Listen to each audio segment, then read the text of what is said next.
Good morning, good afternoon, whenever you're watching this. I'm Jason Butt with UGAsports.com's Quick Take. Thank you so much for tuning in.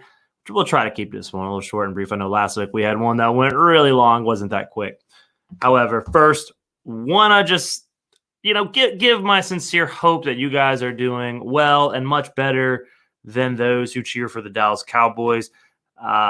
Absolute awful offensive performance. I've been laughing. I think a lot of people who don't care for the Cowboys or root for the Cowboys get kicks and giggles and all that fun stuff when bad things happen. And yeah, I mean, that last play, whoever drew that up, that was worse than any sort of stupid flag football play I've ever seen in my life. The only play that was drawn up worse was probably that Colts fake punt years ago with the center. It was just the center quarterback, and then they got tackled immediately because what were they doing? But it's not. This wasn't the worst play ever because the Cowboys had no shot anyway. But just absolutely stupid. I hope whoever it was, whether it was Kellen Moore or Mike McCarthy, that they shouldn't work in football again. That's just insanity. All right, on to Georgia. Let's talk about Georgia. Stetson Bennett, to me, the best player in Georgia history. That doesn't mean he's the best football player, just pound for pound, all that talent level, etc. What he meant to the program, legendary status, 2 national titles, 4 MVPs in college football playoff games, Ohio State game, Alabama game, all that stuff. I mean, you take that, compare it to any other player, including Herschel Walker, and I think the resume stacks up better in terms of what he meant, what he accomplished. So where does Georgia go from here? Well, I think most of you guys, follow Georgia and know a lot about the depth chart. And obviously, if you're on UJSports.com and you're on the dog vent, you are a pretty big fan who isn't just, it isn't just seeing the guys who are playing in the now. You guys know the depth chart. You study. You guys are smart. So you guys know Carson Beck. You guys know Brock Vandagriff. You guys know Gunnar Stockton. Those are the 3 guys who have sat behind Stetson Bennett.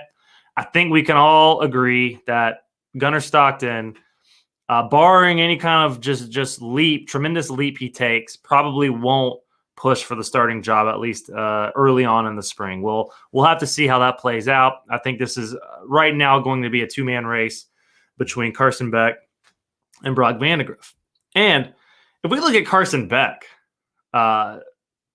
he's, to me, a clear leader. I think when they open the spring, Kirby's going to do everything he said. He's going to call a competition. And it's not going to be like Stetson, where he enters the year and it's like, this is Stetson's job. He's the quarterback, It's not going to be like that. They're not just going to hand it to Carson willy-nilly and say, yep, he's our guy. He's number 1. No, yeah, I think he's going to open up the spring, and you're going to see, whatever football the coaching staff allows the media to watch, they're going to see Carson start out with the first team.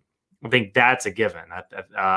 It's going to be start with Carson, and then Brock will be with the 2s and Gunnar with the 3s. That to me is take that to the bank. So I want to start with Carson Beck. What does he do well? Well, he does a lot.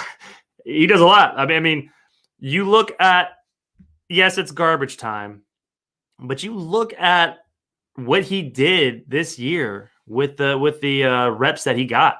Oregon, 5 of 6, 71 yards and a touchdown. Samford, 5 of 7, 52 yards. South Carolina, 5 of 6, 55 yards and a touchdown. Vanderbilt, 8 of 11, 98 yards and 2 touchdowns. In that game, I just remember coming away thinking, man, this guy is legit. Like he's not going to burn you with his legs. We'll get into that more in a minute. But he can definitely move around. He can evade pressure. He's not a statue. He's not a runner, but he's not somebody who's he's not an immobile quarterback.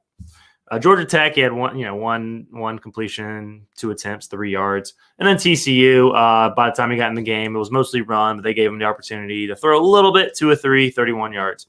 For the year, 26 of 35 for 310 yards and 4 touchdowns. I mean, that's really good. That's really good for your number 2 quarterback. So I think Carson Beck has tremendous upside when you look at him in terms of understanding Todd Monken's offense. I also point to the fact that, speaking of Monken, when JT Daniels got hurt in 2021, it was Carson Beck who was number 2. And Monken wanted him to start against UAB. He just didn't happen to be ready yet. And so, he gets out there in practice. He does not have a good practice. Coaching staff decides to go with Stetson Bennett, who was the number 3 quarterback at the time. The rest is history from what has played out since. So Carson Beck's going to have his opportunities early in the spring to cement himself as Georgia's top quarterback going into the 2023 season.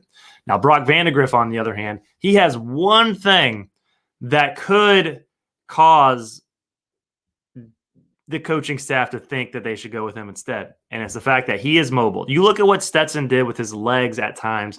I look at the Auburn game especially. The first half, Georgia's offense was in a funk, and then Stetson took off, and what was it, like a 60-yard touchdown run or something like that. He had plays where, for whatever reason, I guess people just didn't think he was that fast, he was that quick. But for a guy who was 5'11", didn't come across as that athletic, man, that guy could move. And he was doing that in high school. He was giving teams in high school all sorts of trouble. I can remember go watch his huddle tape. I mean, he was just running around all over the place in the backfield. The guy was really hard to bring down. He can move around in the pocket well. He can get outside the pocket.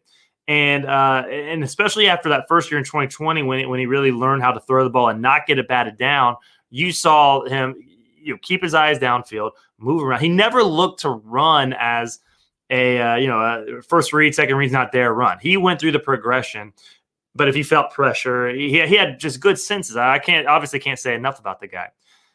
Brock Vandagriff has that to his game, to where, if the coaches feel that he has caught up to Beck in terms of understanding the offense, being able to make sure Georgia's in the right play, if he's able to read the defense and check into the right situation. So if it's a soft box, check through the run.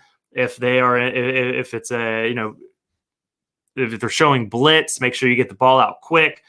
If Brock Vandagriff shows that kind of improvement, in practice, his mobility it can provide such upside to where I could see that being a place where Vandagriff could end up getting the job.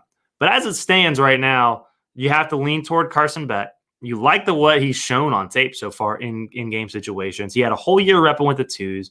You know that the way Georgia does it, the 2 quarterbacks getting reps with the 1s in practice too.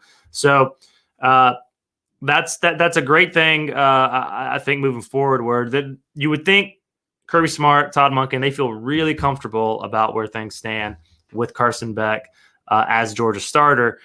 It's the mobility, it's the running factor with Brock Vandagriff that's going to make this a bit of a competition, I think. And then, of course, Gunnar Stockton, he does a little bit of that as well. We're going to have to wait and see how he progresses, given he was the scout team quarterback this past year. So, hey, I'm excited to see how this all plays out. I think Georgia's in a good position quarterback-wise. Stetson Bennett, again, I think he's the greatest in Georgia history. I understand those who may want to disagree. That's totally fine.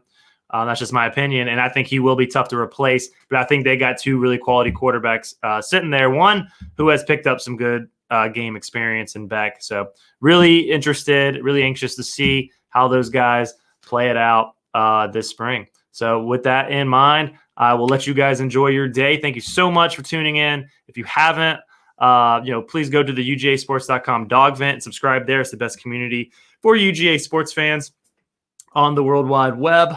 And also subscribe to this video, do all that good stuff, share it with your friends, get more people to the UGAsports.com YouTube page. And with that, I will close.